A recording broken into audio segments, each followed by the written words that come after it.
Coffee break read The Blood Eater from Maybe, a novella by Jago and E.M. Swift-Hook. Anis leant forwards and put 2 fingers across the other female's mouth. "Must silent."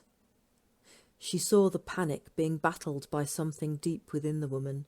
Jessica's eyes shadowed momentarily, then cleared as she found the strength needed to control her fear and swallow the questions that must be crowding her throat. "Cats hide you," Anis said, pushing the older woman onto the sleeping platform and arranging a black cat either side of her. Jessica looked at her in confusion. The fear was in her eyes still, and Anis smiled reassuringly. Being unable to summon sufficient human words to explain her actions, she pinched her own nose with a finger and thumb. "No smell. Old one comes. Blood eater. Must not smell." Jessica's face cleared, and she managed a nod. Anis found herself feeling the beginnings of respect for the courage being shown by somebody who obviously knew nothing of the kind of life forms that inhabit the places humanity has abandoned. The silence came then. A cold silence, like the chilling silence that came after snow had fallen deeply, as if the world held its breath, not daring to make a sound.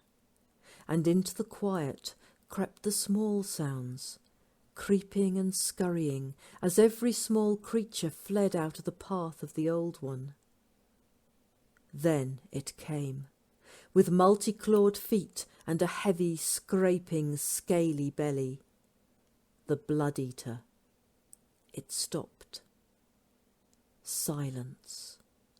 Cold and claustrophobic. In her mind, Anis pictured the huge, ugly head she had seen before, lifting, nostrils opening, and tongue sliding out to taste the air for blood. She glanced at the bed where the 2 big cats had pressed in against Jessica, their eyes jewel bright. Jessica's were closed, and her face was white. Anis wondered if it was enough, or if the living flesh of the human woman would call to the Blood Eater despite the felines absorbing the perfume of her blood.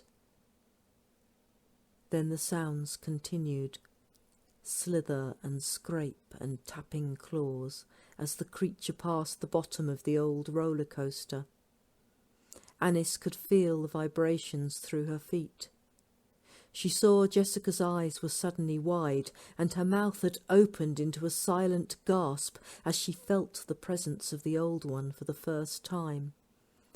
Anis put a finger on her own lips, and Jessica pressed her hand over her mouth as if to stop a cry escaping. The Blood Eater slowly passed. They sat in silence until the scraping and heavy breath had faded back into the quiet of the night, and, gradually, the small creatures could be heard again. One of the cats on the bed stretched and licked the head of the other, who started a gentle purring.